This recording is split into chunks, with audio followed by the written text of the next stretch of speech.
Hi everyone, and welcome to the KASHISH 2020 Virtual Filmmakers panel with female filmmakers from the USA, from UK, and from India. We will be here talking about their journey with their films, as well as their experiences as female filmmakers themselves. Hi everyone.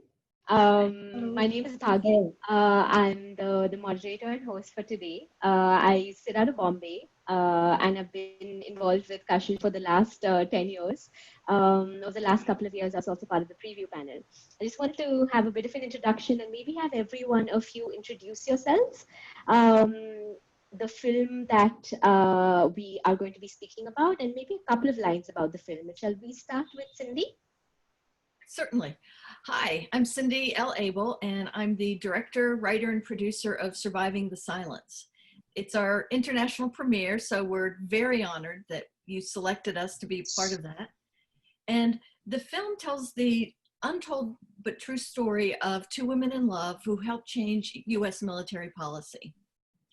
And it is definitely a love story, and it's set against the backdrop of the United States anti-gay military policies, and weaves in with a case that was very famous in the US and that helped to overturn the don't ask, don't tell policy that had been implemented under US President Bill Clinton. So it's something that part of the story had been known in the past. Almost 20 years ago, Barbara Streisand executive produced a movie about one of our characters, but the story behind the story hadn't been told until I happened to be in the audience at a speech that our two protagonists gave and came out for the very first time. Thank you. Thank you very much, Cindy. Anita, can we go with you now? Yeah, sure, sure. So I'm basically an IT consultant with a little over 10 years of experience and been into documentary filmmaking since almost 5 years now. I mean, I have to juggle both these jobs actually. And I'm also a poet at heart. Okay. Now a little bit about my documentary Outcast. So basically, I mean, we started filming this around, October 2016, when homosexuality was still criminalized in our country. So yeah, I mean, it contains the struggles, of the LGBTQIA plus community in India, and finally how the judgment was overturned. Thank you, Anita. Shanshan, can we go with you now? Hi, I'm Shanshan Chen. I'm a filmmaker and a producer with the Thompson Roses Foundation based in London. So I'm the co-director of Stonewall 50, Where Next for LGBT plus lives. So this film really explore explore the human faces behind the issues. The issues of LGBT plus rights after 50 years of the Stonewall riots in the US. So this story not only, so we basically selected four characters in 4 different continents to show what is going on in different places around the world. So I'm really glad we made this film because it's a year, basically it's literally a year from making that film, and some of our characters have changed their situations, and some of them I become friends with them. So it's such an honor to actually be part of this film, and thank you for selecting us. Thank you. Sai, over to you. hi, I have been an actor for the last 20 years, and this is my second directorial venture. I had made a film before this called Date. This film intrigued me because the producer of the film, he is gay, and he came to me and he told me, Sai, though my family is very open about me and my choices, still somewhere I feel that they haven't accepted me for what I am. And I feel there are so many people like me who though the family outwardly is very, they say that none of you have accepted it, but inside, I still know that things are still not what they should be. So his sister was very close to him. So he said, I want to do something on Raksha Bandhan. Raksha Bandhan is a festival in India which basically talks about a brother-sister bond. So he said, can we do something at the backdrop of Raksha Bandhan and keeping this in mind? So I wrote the story. I've written and directed the film. about a brother and a sister and their bond, and her accepting it and saying that, you know, it doesn't matter what you are. For me, what matters is you as a person, your choices, I respect them, and your happiness is of prime importance to me. And I'm with you for whatever you choose to do. So the story is a journey of the brother and sister. Thank you. And the film's name is Silent Eyes, right? Silent Eyes. Okay, I find this really fascinating because we've got three filmmakers who've produced filmed documentaries and one feature film here. And I'd first like to start off talking about them because all three of you, Cindy, Anita, and Shanshan, talk about policy in a way by highlighting people's struggles through their journeys, right? Like the way the policies affect people's lives. Do you want to tell us a little bit about how you found this story or the stories found you, and what sort of before after impact the making of this film had on each of you? You know, I was screening my first film, Breaking Through, which is also a documentary, and it tells the story of openly LGBTQ elected officials in the United States and the multiple barriers that they had to break through in order to live openly and authentically, but also to have the career and life of their dreams. So we were doing the college tour in different colleges and universities in the US, and we were invited to a college in Roseville, California. And that is within the most conservative part of California. And it's a very conservative area in the United States. So, you know, we went and I screened the film, and afterwards these two women came up to me, and they were like, you know, early 60s, early 80s. And they said, "Oh, we love your film. Thank you so much. We're going to be doing a talk tomorrow night. You know, we hope that you'll come and be a part of it." And so I came and I started listening to their story, and I was first captivated by the fact that this couple, one who at the time was 60 and her now wife is 80, they were sharing how they were able to keep their relationship together and have a strong, very committed bond, even though they had to pretend that they were not together. They had to pretend to their neighbors because they were afraid of physical violence in that area. They had to pretend at work because one of them was a colonel in the US Army during a time where it was illegal for homosexuals to be serving in the US military. So all of these things came into play, and I thought, wow, how do you keep a relationship together for almost 30 years at this point? You know, my longest relationship was 8 years, and so I'm always fascinated with, you know, how do people do this, especially when they're having to pretend that they're not really together. So that was the first thing that hooked me in. The second part was as I started to learn unknown history. And my background, I had been the executive director of 2 LGBT educational and political organizations here in the States. And, you know, I thought I knew a lot about LGBT history, at least in the US. And here I'm learning this new story of how one of the women, Colonel Patsy Thompson, had presided over the board that kicked out another colonel for having admitted that she was a lesbian. So here's this woman who's in the closet who has to kick out this other woman for coming out. And I thought, oh my goodness, how could she possibly do that? You know, looking through my 21st century lens, I thought, oh, I was full of judgment. But then the more I listened, the more I realized that it was because of what she did during that military trial, allowing in a whole lot of documents and information that actually led to, in civil court, to the colonel she had kicked out getting reinstated. And that was the beginning of the end of the United States anti-gay military policy. And so that fascinated me, you know, because I went through my own personal journey of judgment. And you ask, you know, how do I feel, or how has it changed me? Well, in that moment, I started to realize, you know, my judgments were really premature. I really need to dial it back and sit with things before I decide something is right or is wrong or should have been done differently.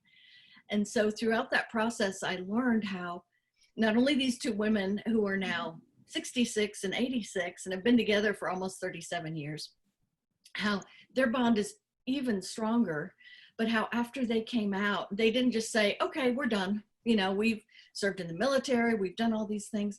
But then they started, after Donald Trump was elected president here, they started a resistance group. And so, you know, for the last, up until COVID started, twice a week, they would have anywhere from 10 to 200 people out on the streets carrying signs, protesting. And it's like, wow, they've gone from being deep, deep in the closet to being out front and in television, and now obviously having a movie made about their story. And so it went from a love story to then including history to then realizing it's never too late to come out. There are always things that we can do in some small way in order to help change the world we live in if we don't like the current circumstances. Thank you. I'm going to take this and ask Shanshan the same question, because you have in your stories there are 4, of which one person is also served in the Navy, right? So it's there's a bit of an overlap there. So how did you find these stories, and what brought you to this theme to talk about the lives of these particular people within the societal framework, or rather the legal framework in which they found themselves? I think Nikki is executive producer of Stonewall 50, probably would answer the question much better. But what I can say is one of the reasons, so Joe is bisexual, and a lot of people probably would think, oh, you're bisexual, probably don't really have so much challenge in your life, but which is not true, because he served in the Navy, and because he couldn't say that's the reason he's been asked to leave, but obviously in the film you can see he received a lot of abuse, he received a lot of words from other officers, just those words I'm not going to repeat here. No. So he's been stripped of his good conduct medal. He just all his life he's been trying to fight against saying this, I'm bisexual, but what's wrong with that? It has nothing to do with my moral, with my job, my work. So then in December 2019, his good conduct medal was returned. Obviously, it's not because of documentary, but he did also win the case against the Military of Defense, because our document did shed some light on his struggle and his fight for so many years. So I think what I can say here is that the documentary really, I think the power of documentary is to keep a spotlight on this injustice and really hold those people in power to account. So I think that as filmmakers can do by really making those expose those issues that people really talked about.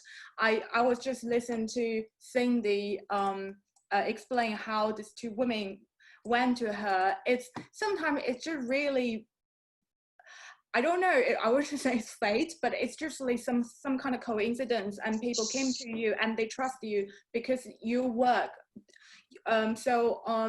With the foundation, I've been with them for many years, and I made quite a few films about LGBT plus rights, and Nikki is a very, very experienced executive producer and a filmmaker. And when people saw you formal work and they know they can open up to you, and they know maybe that's a chance to change not only their life, but maybe change the law and to change many other people's life, they will trust you. They will say, okay, I want to share, I will open up and share my story with you. That's what I can say about Joe's case in Stonewall 50. Yeah. And what about the other stories? How did you find them, or how did they find you? So that's quite interesting one. So Hugo is, so we at a foundation, we have a vertical called Openly. It's only focused on LGBT plus rights. We all, in 2019, early 2019, actually later 2018, Hugo and Nikki, they are two, Nikki is the executive producer of the film, say next year is the 50th anniversary of Stonewall riots. We really need to do something about that. Has the situation of LGBT plus community changed of the world? Definitely human rights have improved massively since 1969 in the US. How about other places? So at the time, I'm also helping with the research and looking for stories.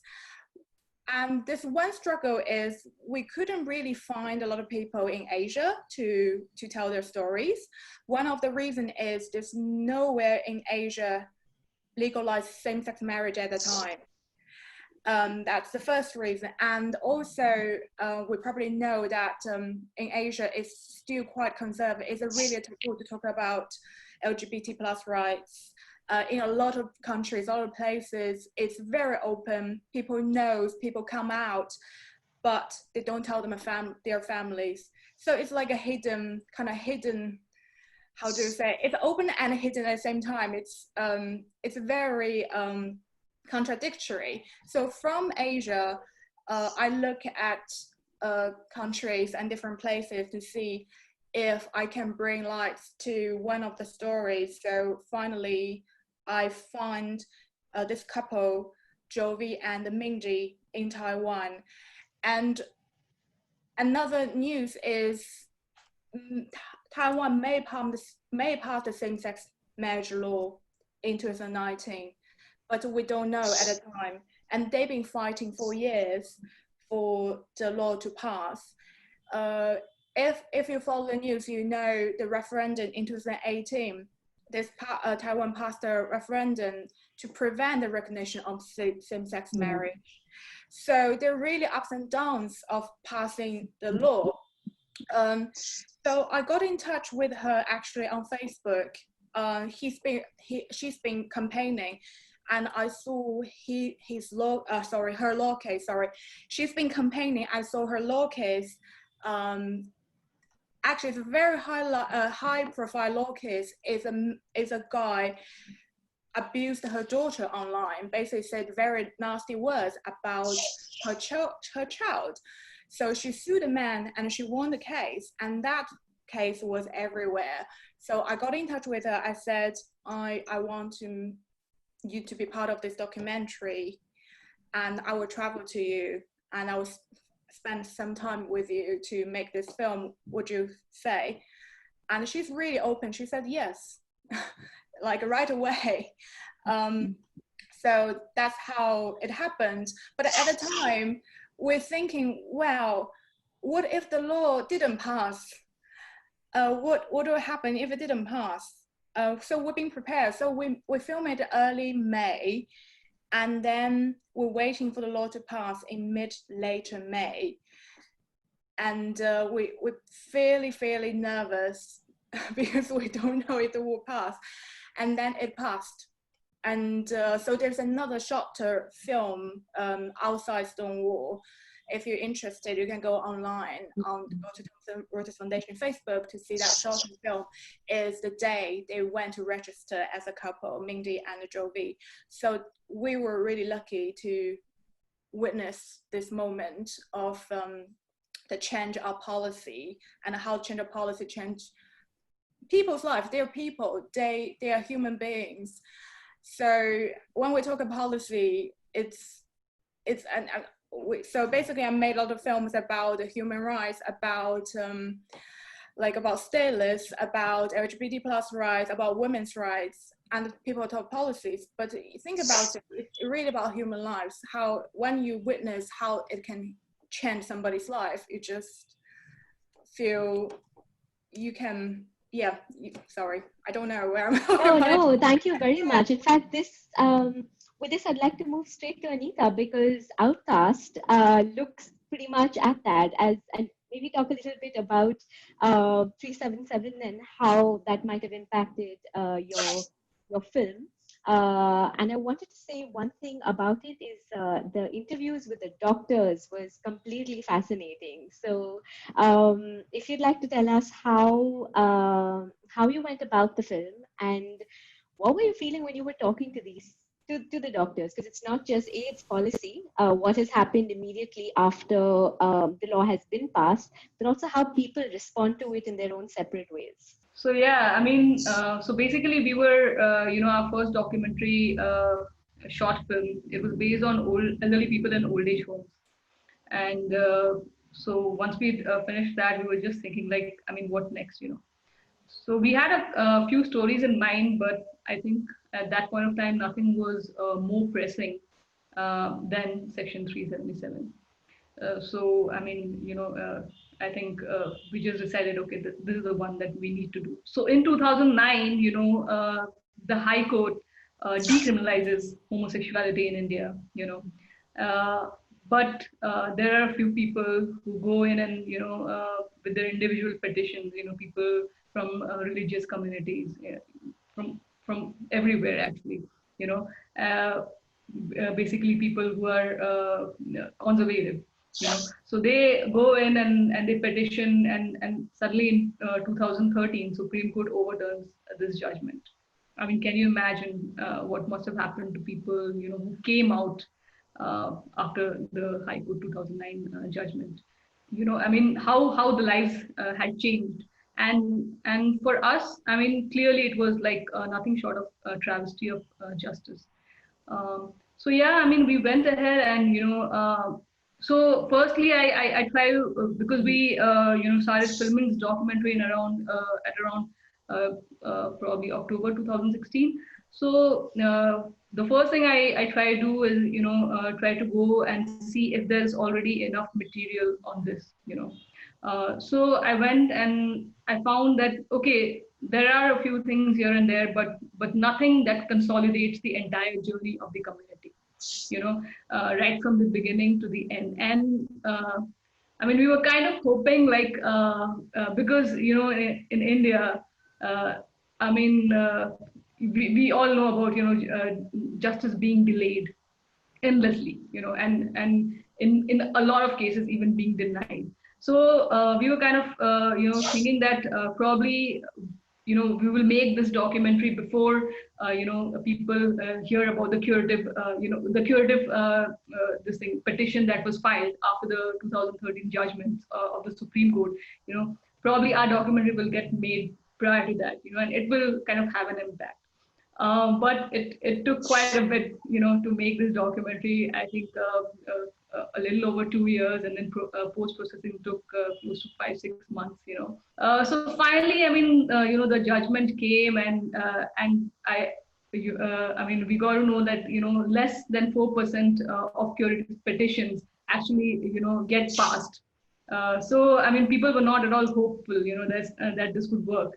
And it was like so amazing, to see I mean things back to where it should have been, and so yeah, I mean it was great, the kind of people we met. I mean, they were so wonderful, amazing people from whether it was from the gay community, whether it was the activists, or people involved in sensitizing people at workplace. We had someone from community business.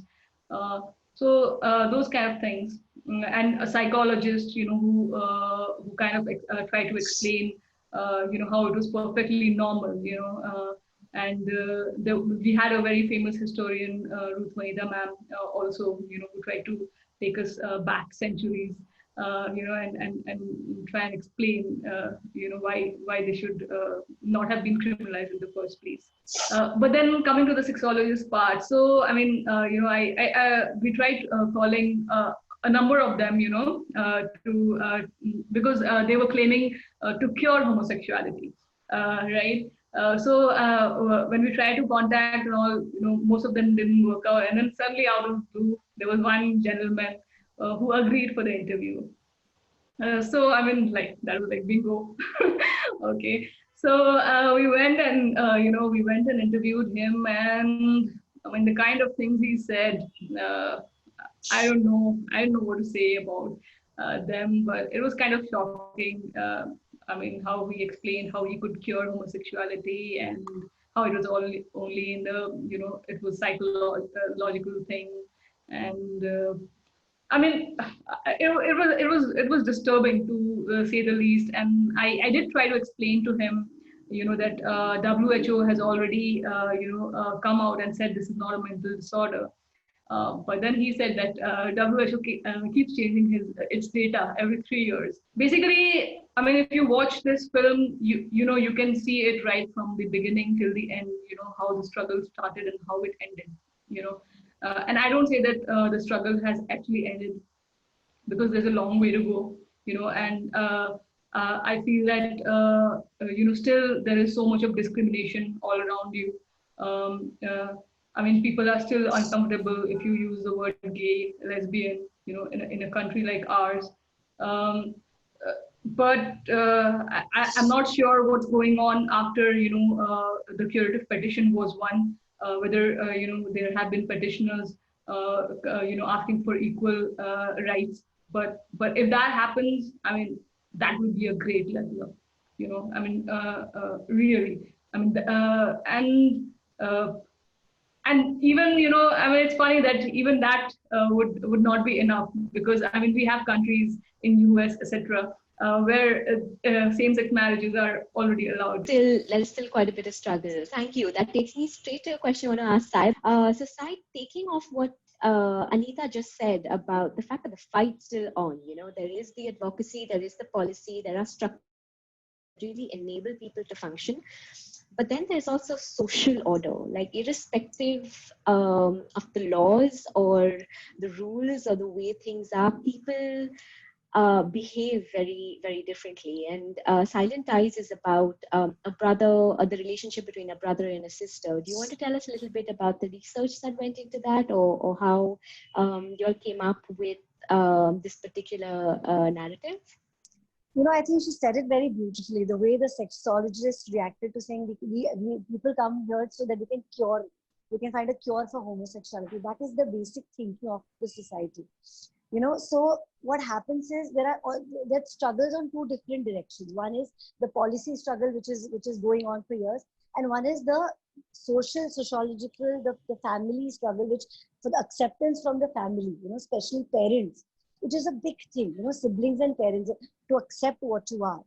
So for me, I felt when all this was happening, people are struggling for policies, acceptance. If the family doesn't accept somebody, I think that's a bigger failure. Because somewhere I feel if a family stands by you, you can fight the world. But if your family denies that, if your family shuns you at the beginning only, then you lose all the faith and the confidence right at the onset of, you get very scared to even face what can happen later. So for me, Silent Ties was that. It was keeping the bigger journey in mind, the smaller journey as to what this boy was going through. When he confronts his sister and she tells him that, listen, enough of all this. It's time to move on. You can't be going on like this. And he says, how can I change what I am? You know what I am. How can I say enough of all this? So that is where exactly our society still is. Sadly, I come from a family where still homosexuality and things like this, with my relatives, it's not spoken. So we are not so verbal about it, So for me, it was very exciting because I thought it's high time that a family together can sit and watch a film about this. Because somewhere in India, there's a mindset that the minute it's about homosexuality, there'll be some scenes in which the whole family can't sit and watch. There'll be lesbianism, there'll be gayism, and we'll get uncomfortable. So I wanted to make a film which the whole family could sit and watch and address a very serious issue like that, realizing it is normal. It is normal to be this. There's nothing abnormal in being born or choosing to be a certain way. It's as normal as being a man or a woman. So that was the entire thought of doing Silent Ties. Nice, thank you. I also wanted to ask all of you, because this is a panel on female voices in the LGBTQI space. How have you all faced, and like, what has your experience been in making these films, in identifying these voices, in creating voices of your own, as women?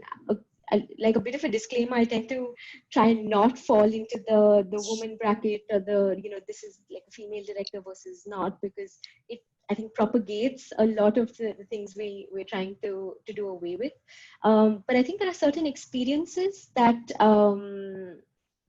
that resonate with that like your identification as woman or not has a role to play in how the filmmaking process goes together. And if you all could shed a little bit of light on your experiences as a filmmaker in this space, it would be great. Nicola, we'll go with you. It's interesting for me because I think whether it's being a woman or whether it's just having empathy and listening, that's the sort of skill set you bring to any sensitive situation, if you like. So I've made films, I've made so many different films in different eras, and for me it's always about the human story, and of course, and bringing out that trust and that personality. And whether or not, as women we have more empathy or not, I feel that that's the key. Whether or not it'd been a different film if made by a man is very hard to actually say. It's actually, for me, about building trust. And I guess in our film we made, we had deliberately across the world a gay man, a bisexual man, a transgender man in Honduras, and a lesbian woman, and actually it was just about listening to their stories. So I'm not honestly sure whether my being a woman made a huge amount of difference, so much as the kind of the empathy that you bring to it. I think being a documentary filmmaker in India is difficult. If you talk about it, how many documentaries get a theatrical release in India, right? So that itself is so difficult. So it's not about men and women. I think with women and coming to that, that means that your team size shrinks, right? And you're having to pay from your own pocket, right? And on top of that, if you are a woman, then it becomes difficult traveling to the places that you want to travel, because I mean, you might be the only team at one point of time, right? So in our film Outcast, we have a small piece that revolves around Professor Sirius, right? I mean, who is no more with us, because of all that happened with him. For me, traveling to a place like Aligarh, knowing nobody, thinking, who do I travel with, so I mean, these are the other challenges. My mother's a filmmaker. She's a national award-winning filmmaker. So in the 80s in India, there were no women directors. There were hardly any women directors. There was Kalpana Lajmi, there was Meera Nair, who was obviously not here. But I have seen my mother go through the struggle of trying to get somebody invest money in a production and believe that because she's a woman, she can direct a film. And believe you me, still, it is very difficult in Bollywood, mainstream Bollywood, for a woman to actually go up and say, I can be the captain of the ship, and I can produce, I can direct, and I can still make a film. It's still a very male-dominated industry. Yeah. So still for women, there's a huge struggle here still. Unless and until you have probably somebody who's up there, who's a bigger organization that is backing you, it's very difficult for a new director to go out and struggle. But if you look at women who have made documentaries abroad, like Ava DuVernay, I mean, she's been amazing with When They See Us, 13, the director of Shirkers, Gabriella, who made Blackfish. I mean, they have all the backing, we don't. I mean, and that's not going to change until and unless in India we start having theatrical releases for documentaries. If we want to up our game, and if we want to make quality documentaries, and I mean, I can't stress this enough. it is the need of the hour. There is so much wrong, happening in the society that we live in. So much of um, uh, income inequality. So much of divide in caste and class. You know, I mean, there's so much wrong going on in society, and that's where documentary filmmakers need to come in, and they need to come and show these stories. Yeah, and I have watched documentaries that have changed laws. So that is the impact that a documentary can have. The challenges in being a female documentary filmmaker in the US are different than like some that Anita has, talked about, like, traveling places alone and such. I haven't personally faced that as a problem. That being said, one of the biggest, I guess two of the biggest things where gender seems to have played a role, and I'm not really fond of saying, oh, well, we didn't succeed because, or, that kind of a thing. But two of the areas, one is with regard to funding. And, with both of my full length pieces being focusing on LGBT issues, we did basically crowdfunding, people I knew and such. And it was easier for the first one because we had a broad, landscape of both male and female. And at the time, the only transgender person who was out in the US in public office. And so that was a little bit easier to get funds, but men in the US at least, and probably everywhere in the world, tend to have more money, more disposable income than women do. And so because there were men in the first film, men who were politically engaged would tend to donate to that. This second film really kind of caught me off guard with regard to getting the financial support. Some of the guys were like, yeah, that's nice. Your first film was great, but they would give me half the amount that they had donated the first time because it was a film about women. There are 4 women and 1 man in the film. And it was also older lesbians. And so for them, they didn't necessarily see the connection as much to their life without it having to be explained to them. So, funding was a big part of it. The second one, quite honestly, is getting into major film festivals. Most of them tend to be run by men. And so they will skew towards, even if it's an LGBT story, they will skew. My experience has been that they tend to run more male focused stories or male directors. And and which is why, even like Sundance now has a policy of at least so many people of color represented on film, at least so many female directors represented, so that right there to me illustrates there's obviously a problem that they're trying to find an external solution to. Hopefully, eventually it'll become more of an internal solution within the decision makers, but those have been the two challenges that I faced. The flip side of that being, my experience has been that when I'm interviewing people, as Nicola said, it does have to do with empathy and compassion and connection. And more often than not, whether it's men or women, I've been able to establish an emotional connection with them. And so they've been more willing to go a little bit deeper than just, the surface level facts, to really reveal their emotions and cry. And my main camera person and director of photography is a guy, a straight, white, now 40-year-old man. And he always laughs. He's like, well, you got that person to dig deep and cry. Well done. But to me, that's just a symbol or an example of how I think that they're more revealing, whether they're men or women. They tend to be a little bit less guarded with their emotions when sharing those emotions with a woman.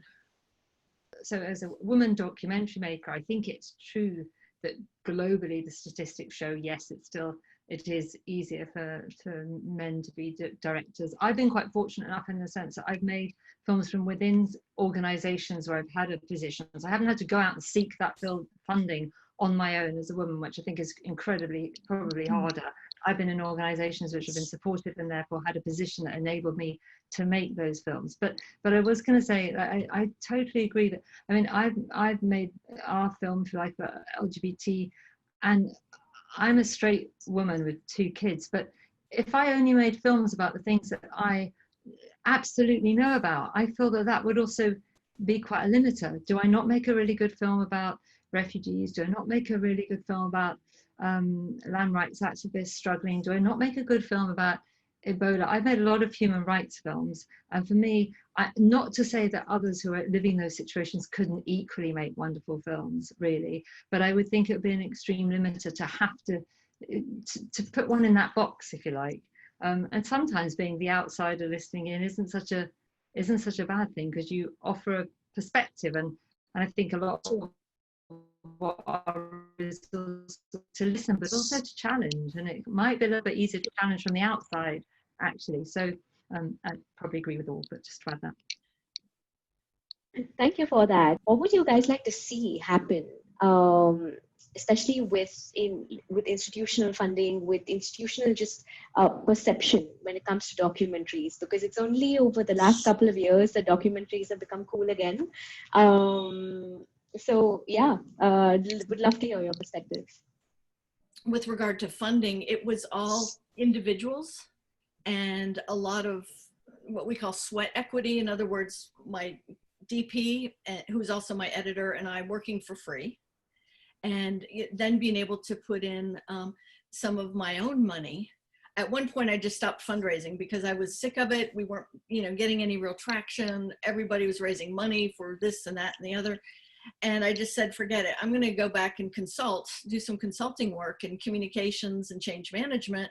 And then I'll be able to, put a portion of that into the film, and we'll just keep moving so we can finish the story and we can get it out to the world. But one of the things that I find so disappointing is when there's a big announcement about, celebrity so-and-so is going to start a foundation to help fund more films by women. But you can't just directly apply. You have to be known enough so that someone who's famous enough can then refer you to that foundation. And it's like, okay. Double-edged sword. Yeah, it's like a chicken and egg situation. Exactly. It's like, well, if I was already famous enough, then I wouldn't need you, I would go directly to Gina Davis or George Clooney or somebody, or, Queen Latifah. So I think that's one of the challenges that does come up with funding. And so to your question about what would I like to see, I'd like to see, some more open, democratic, if you will, applications, places where those of us who haven't made a lot of films, or who haven't made films that have been, nominated for an Oscar, can at least go in and make our case. And if we don't make it well, then fine, but at least give us an opportunity to go in and on a little bit more of a level playing field.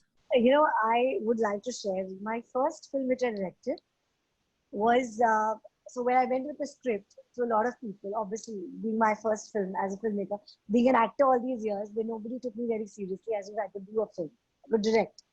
And finally I got so frustrated, I told my husband, I said, what, we all need to pool in money, because if I don't make this film, I might just die, because I've been working on this day in and day out, and I have to make this film. So after I made the film, I started sending it to festivals. I had no clue about online festivals before that. And we won about 76 international awards for that. Then the same platform, which had completely outrightly rejected me, took the film, bought the film. And I was like, okay, now probably I qualify for the next one. But no, now when I went with the feature film, they told me you get a star. And the minute you have a known face in it, we would fund. So I was like, where does this end? My hero is the script, the film. I've put in 1 year writing the script. Isn't that my hero? So no, they need a known face. They need a known sellable face for it. And so, see, I'm not a documentary filmmaker, so but being a mainstream or, trying to get into the mainstream filmmaking, it's very difficult. Again, coming to reason. So what I feel would want to change is people need to read stories rather than figuring out how to put up a setup. How do we sell the film? Nowadays, sadly, the point is, the minute you see the script, all they think about is how are we going to sell the film. It's good to just make a film, give it the film a chance. The film might have potential. Then just figuring out how we're going to sell the film. So I would really be thankful if that happens. What about you guys? Nicola, Shanshan? There, but Shanshan, well, so I would say that we, well, again, it's because you work with the foundation. yeah, I mean, it's a slightly different model for this film. So we are fortunate enough, I've been working inside a charitable foundation where usually budgets are very tight and we do short films. But for the anniversary of the Stonewall riots, I managed to sort of push. We have a wonderful site called Openly, which is devoted to LGBT plus rights. And so we managed to say, look, can we put some of the funds that are supporting this site towards a short documentary? So in a way, we were in this fantastic position where I'm making short films that are already funded. But that's not to say that's always very straightforward and easy, and there aren't equally caveats, if that makes sense. We, for instance, in a foundation, the Current Affairs Foundation, we work on incredibly tight turnaround. So I'm juggling a ridiculous amount with a couple of days filming in one continent and a couple of days filming in another and 3 days in Honduras. And so in some ways there are limiters by being in that kind of environment, obviously, because you just have to get things done incredibly quickly and you have to answer those funders and you have to make sure you tick all the right boxes because you're using those funds that are very precious, if you like. So it's a completely different model, but of course it is an incredibly luxurious position to be in, to have some money, just go and yes, okay, go and make that. But I think there are kind of pros and cons of both, but I do hear you, Anita, and think, wow, it's still hard to have the passion and dedication to make a film without kind of any funding. I suppose I've been incredibly lucky the last few years and had some funding there with which to springboard from, but small. I mean, it's always small. On that note, I must say it was so enjoyable watching each and every one of your films. I'd actually watched some of them as part of the preview sessions as well, and watching them again in succession just made everything come together in ways where we've come a long way, but we've got so much more to go. So this was a thoroughly enjoyable conversation. Thank you so much for your time, for your insights, of course, for your film.